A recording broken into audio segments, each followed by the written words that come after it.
खुलुमबाय दिनै मोनाबिलिनि खौराङाव बयखौ बरायनानै लाग्रोबाय दासिमनि खौरांफोरा जाबाय गिबि खौराङाव दङ बर' थुनलाइ आफादनि बारग' आफादगिरि तरेन बर'आ बिदा फंबायनि राव मुंनि गांसे बिजाब बेखेवदों। बर' थुनलाइ आफादनि बारग' आफादगिरि तरेन बर'आ पनिधर बसुमतारी लिरनाय बिदा फंबायनि राव मुंनि गांसे बिजाब बेखेवदों।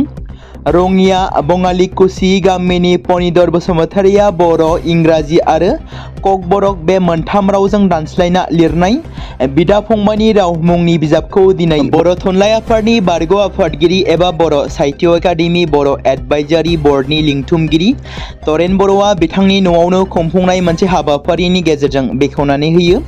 सानफ्रोमबो सोलिनाय जिउआव नांगौ जानाय सोदोबफोरखौ जथायनानै बर', ककबरक आरो इंराजि रावजों दानस्लायना लिरनाय बे बिजाबा गोबां बाख्नायनाय मोनदों आरो लोगोसेनो बयजोंबो अनसायजाबावगोनखौ मिजिंथिदों।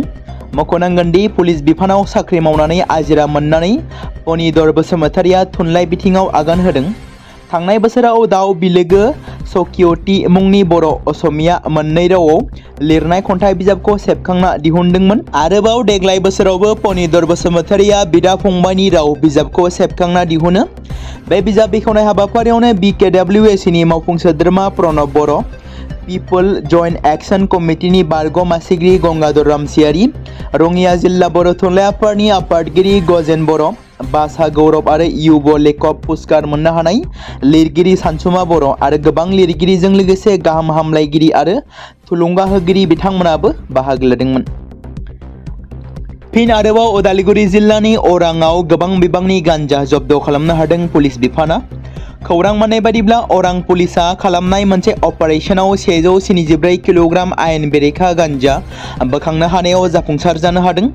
रौता police circle inspector Utpal Sharma, अरां पुलिस थानानि इनचार्ज अफिसार हिरक ज्योति दास आरो SI सुरजित हाजवारिजों लोगोसे पुलिसनि मोनसे गिदिर हानजाया गांजाखौ नागिरनानै धनस्रीघाटनि जामुगुरि ओनसोलाव बे अपारेशनखौ मावफुंनायाव जाफुंसार जानो हादों। जाय अपारेशनाव बिथांमोना जामुगुरि ओनसोलनि काहौवा हाबनिफ्राय 174 किल'मिटार आयेन बेरेखा गांजाखौ बोखांनो हायो। बे गांजाखौ अरुणाचल हाजोनिफ्राय लाबोनानै जामुगुरि गामिनि नला बसुमतारीया कौहाबा हबाव दोनखोमादोंमोन आरो उनाव अरां पुलिसा नावला बसुमतारीखौ गांजाजों लोगोसे हमो आरो हरनि समाव अरां पुलिस थानासिम लानानै फैयो। अरां पुलिसा 1/26 नि सिङाव केस रेजिस्टार खालामदों आरो नायबिजिरनाया दासान्दि सोलिगासिनो दं होनना मिथिहोदों। गोबां बिबांनि गांजा जब्द खालामनायनि सायाव अराङाव फिनजाथाय सोमजिदों। दुलाराय बर' फरायसा आफादनि खुंगा 58थि बोसोरारि थान्दै जखन्थाइ आरो उदालगुरि जिल्ला दुलाराय बर' फरायसा आफादनि खुंगा 51थि बोसोरारि थान्दै जखन्थाइखौ देग्लाय जथायै टंला फरायसालिमानि गेलेग्रा फोथाराव फैगौ फेब्रुवारि दाननि 5, 6 आरो 7 खालाराव सानथामनि मेहेरगोनां हाबाफारिनि गेजेरजों खुंनो थाखाय थि खालामनायनि गाहाय खुन्थियाखौ दिनै गायसनबाय। बे गाहाय खुन्थिया गायसननाय हाबाफारियावनो बाहागो लायो दुलाराय बर' फरायसा आफाद थामहिनबा एबसुनि गाहाय आफादगिरि दिपेन बर' बिथांजों लोगोसेनो मिरु दुलाराय बर' फरायसा आफादनि दैदेनगिरिफोर, जिल्ला एबसु, दखरा एबसुनि बिबानगिरि, बानजाय आफादनि गासै बिबानगिरि आरो ओनसोलनि मेलेमजिबि सानसुमै बिथांमोनाबो बाहागो लाफादों। भेनेजुवेला हादोरनि हेंथायै आमेरिकानि हादोरगिरि डनाल्ड ट्राम्पनि गोख्रों गसंनाय एबा गाग्लोबनाया मुलुगावनो सावरायजादों। बे बेलायाव US सोरखारा बुंदों दि बिथाङा भारतनि सोमोन्दै मोनसे मख'जाथाव बिबुंथि होदों। ट्राम्पनि बे बिबुंथिया भारतखौ थुलुंगा होनानै फोरमायोदि बेसेन बांनो हागौ। बिथाङा गाहाय मन्त्रि नरेन्द्र मोदी आरो रासियाखौबो मख'नाय जादों। भारतखौ टेक्स होनायनि बाथ्रा मख'नानै ट्राम्पआ बुङोदि भारतआ रासियानिफ्राय थाव बायनायनि सायाव गोजोननाय गैया। भारतआ रासियानि थाव बायनायाव खुसि नङा। आंखौ गोजोन होनो गोनांमोन। जुदि बिसोर रासियानिफ्राय थाव बायबाय थायोब्ला जों थाबैनो बिसोरनि सायाव बेसेन बांहोनो हागौ। मख'नो गोनांदि बिथाङा भारतखौ 50% टेरिफ जाबसिनदोंमोन। बिथाङा रासियाजों भारतनि थाव फालांगिखौ बन्द खालामनो थाखाय बिथाङा गोबां खेब मख'बोदों, जेराव ट्राम्पआ लुबैदोंमोन दि भारतआ गावनि गासै हाथाइखौ आमेरिकानि थाखाय बेखेवनांगौ आरो गाइखेर आरो आबाद बिथिंफोरावबो हाबनो खाबु होगोन। नाथाय भारत हादोरा गावनि थिरांथायाव गोख्रों जानानै हारसिङै गसंथाबोदों। भारत आरो रासियानि गेजेराव गोबां बोसोरनिफ्रायनो मोजां सोमोन्दो दं आरो मोन्नै हादरनि गेजेराव फालांगिया मोजाङै सोलिगासिनो दं होनना रिपर्टआव फोरमायदों। बावैसो सान सिगांनिफ्राय पलासबारि आरो रानीनि गुबुन गुबुन जायगाफोराव अन्थाइ आरो हा लानानै फैनाय ट्राक आरो डाम्पार गारिफ्रा गोबां खारनायनि जाहोनाव सुबुंफोरा रागा जोंखांदों। जायनि थाखाय अन्थाइ आरो हाजों बुंफबनाय ट्राक आरो डाम्पारफोरनि गोबां थांलाय फैलायनि जाहोनाव ओनसोलनि लामाफोर आरो न'फोरा हाद्रि बालाजों बांसिनै गोहोम गोग्लैनो गोनां जादों। बे जेंनाखौ लानानै दासिम पुलिस गंथाय एबा हाग्रा बिफाना जेबो राहा लानो हायाखै। बे ट्राक आरो डाम्पारफोर खारनायनि जाहोनावनो ओनसोलनि सुबुंफोरनि सानफ्रोमबोनि जिउआ आबुङै खैफोदाव गोग्लैदों आरो सांग्रांथि गैयैनि जाहोनाव जाब्रबथाय जानायनि खौरांबो मोननाय जादों। बे ट्राक आरो डाम्पारफोरनि बादायलु आरो जानला मानला सालायनायखौ होबथानो थाखायनो जायगानि सुबुंफोरा फरायसालिनि समाव बे खामानिखौ बन्द खालामनो दाबि खालामबोगासिनो। नाथाय बिबानगिरि आरो ट्राक बिगोमाफोरा बेनि सायाव जेबो नोजोर होआखै।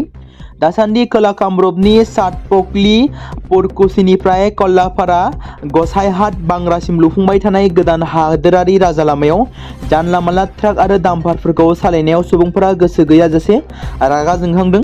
खौरां मोननाय बायदिब्ला हरनि समावबो ब्रह्मपुत्रनिफ्राय बाला लानानै थांनाय गोबां ट्राक आरो डाम्पारफोरा रायजो राजाफोरखौ खैफोदाव खोख्लैदों। सुबुंफोरा खनले खनले बे ट्राक आरो डाम्पारफोरखौ जानला मानला सालायनायखौ दबथायनो खावलायदोंब्लाबो जेबो राहा लानाय जायाखै। हा आरो अन्थाइ लानानै थांग्रा ट्राक गारि आरो डाम्पारफोरखौ जानला मानला सालायनायखौ होबथानो थाखाय रायजो राजाफोरा सोरखारखौ खावलायबोदों। बेजों लोगोसे संदुबी, कुल्ची, बरेगाव, रानीकुमार, उकियाम बायदि पिकनिक थावनिफोराव फैनाय माखासे गारिफोरखौ जानला मानला सालायनायनि जाहोनाव थाबायग्रा सुबुंफोरा खैफोदाव गोग्लैनो गोनां जादों। बेनि उनावबो पुलिस गंथायनिफ्राय जेबो राहा लानायनि खौरां मोननाय जायाखै। जायनि जाहोनाव मिर्जा, सन्दुबी आरो उकियाम लामाफोराव गले गले जाब्रबथाय जाबाय थायो होननानै जायगानि सुबुंफोरा अजद दिखांदों। बे समाव नोंथांमोननि गेजेराव फोसावनो लादों बर'नि बिर जोहोलाव रन्जन दैमारिनि बागै। जों मिथिगौ एनडिबिनि गायसनगिरि एनडिबिनि आफादगिरि जाजेननाय रन्जन दैमारिया दासिमबो जेलावनो दं एबा जोबथेसालियाव दं। दिनैनि समाव जों बयबो गारां दिखांनांगोन सोरखारनि हेंथायै गोख्रों रावजों उदां खालामनांगौनि थाखाय खौसेयै आगान सुरनांगोन। मानोना दासान्दि गोबां सिरियै थानायखौ नुनो मोन्दों। जेराव रन्जन दैमारिनि बागै जेबो बाथ्रा बुंनायखौनो नुनो मोनाखै। बिटिसिआव गोदान सोरखार फैनायनि उनावबो दासिमबो बेनि सायाव खुगा बेखेवनायखौ नुनो मोनाखै। जेराव बिथांखौ उदां खालामनांगौनि बाथ्रा दिखांनायखौ नुनो मोनाखै। मानोना गेदेमा रन्जन दैमारिया जोंनि गेजेराव हारिनि गेजेराव थानानै खामानि मावनो खाबु मोननांगौ। बेनिखायनो बिथांखौ उदां लाबोनांगौ। बिथांबादि सुबुंखौ जोंनि हारिनि गेजेराव उदां जानानै लाबोनो थाखाय जोंनि नाजानाया बयनावबो थानांगोन। सोर सोर बिथां रन्जन दैमारिखौ जोबथेसालिनिफ्राय उदां अख्राङाव फैजानो लुबैयो? गिबियावनो नोंथांमोना कमेन्टनि गेजेरजों बुंहर एबा फोरमायहर लं लिभ रन्जन दैमारि। बे बाथ्राखौ मख'नो गोनांदि बारग' एनडिबिफोरनि गोख्रों नाजानायाव थांनाय माखासे बोसोर सिगाङाव बिथां एनडिबिनि गायसनगिरि रन्जन दैमारिनि बेल हियारिं जानानै थांदोंमोनब्लाबो मोजां फिथाइ थायाखै। जेराव प्रमद बर'नि सोरखार खुंथाय समाव माखासे बारग' एनडिबिफोराल' जेलनिफ्राय उदां जानो हादोंमोन। माखासे बारग' एनडिबिफोर जेराव रन्जन दैमारिजों लोगोसे जाखिनि बारग' एनडिबिफ्रा दासिमबो जोबथेसालियाव दं बिथांमोननि दासिमबो बेल हियारिंआ जायाखै। बेनि उनाव 2025 जोबनाय समहालागै रन्जन दैमारिनि मोनसे बेल हियारिंआ जानो गोनांमोन होननानै उखिला बुंदोंमोन। नाथाय बेनि जेबो खौरां गैया। आसा खालामो बे बोसोरावनो रन्जन दैमारिनि बेल हियारिंआ जागोन। जाहाथे जोबथेसालिनिफ्राय बिथांजों लोगोसे जाखिनि दासिमबो जोबथेसालियावनो जोबजानानै दं बिथांमोना हाग्रामा महिलारिनि बिटिसि खुंथाय समाव उदां अख्राङाव फैनो हागोन होननानै बेखौनो इसोरनियाव आर'ज खालामनानै थाबाय। आरोबाव रन्जन दैमारिखौ उदां खालामनायाव जाहाथे हाग्रामा महिलारिया खामानि मावो।